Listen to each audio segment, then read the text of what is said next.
We need, and I've always needed, a racial healing model that centers global Blackness. The challenge that we have is that the racial healing model that the world applauds comes out of South Africa, the Truth and Reconciliation Commission.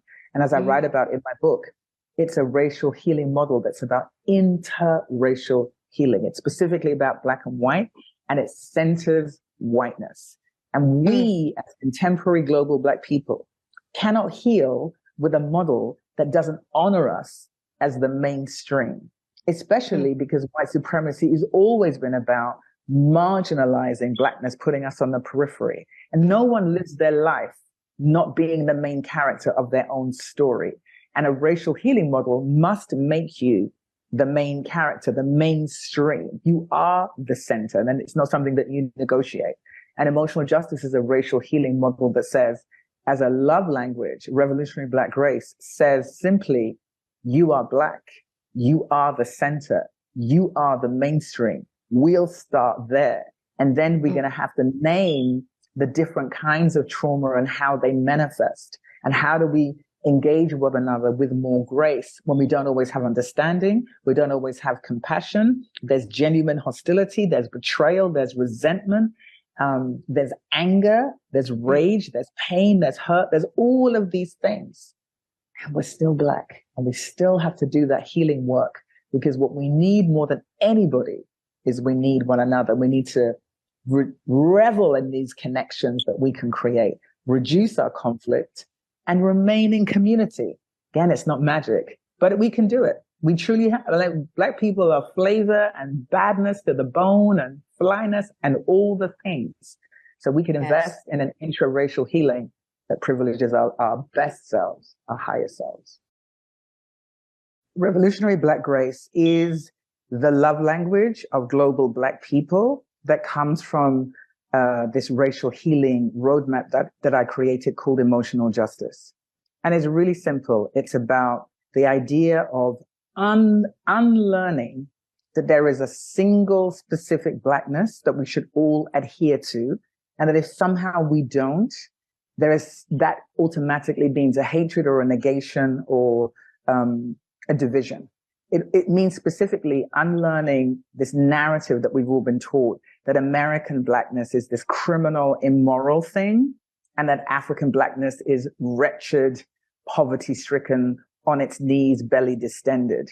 Both of those narratives are part of what I call the language of whiteness. And the language of whiteness is a narrative that we've all been taught, Black, white, brown, indigenous, all of us have been taught this narrative that says whiteness is the world. Whiteness built the world. Whiteness rules the world. Whiteness saves the world. Whiteness is the center, and everything else is on the periphery. And this narrative is served by a segregated Blackness. So the more we are divided as a global Black people, the better that serves whiteness. And it's the practice of anti-Blackness. Emotional justice, which is what the revolutionary Black grace love language comes from, is a racial healing roadmap that says, first and foremost, we need an intra-racial healing between us as global Black people. To your point, you said that your family's Zambia and you have these particular and different tribes, and identifying them is part of your Blackness. It's part of you. And it matters that you're able to identify all the different parts of you because they shape you, right? They make you who you are. And what has happened is that, we often say we haven't been taught about one another. And I say that's not true. It's just that the narratives we've been taught are harmful, hurtful, divisive, offensive, traumatizing. And they all go back to the wound of enslavement, being stolen, rupture and return, betrayal, resentment, that what we call the legacy of untreated trauma. That is what emotional justice grapples with, that shapes how we see ourselves and how we see each other.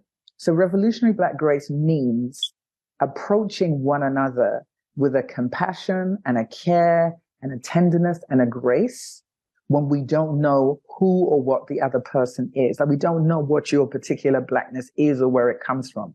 But it means extending a grace to you that so often we're willing to offer whiteness, and so often we're unwilling to extend to each other.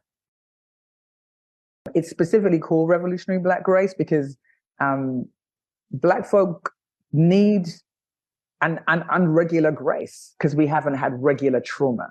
Also, we are a people of revolution and movement and resistance, whether you're in America, whether you're in Ghana, in Nigeria, in South Africa, in Brazil. We are a freedom fighting people. We have fought and died for our liberation, for our independence, side by side with one another.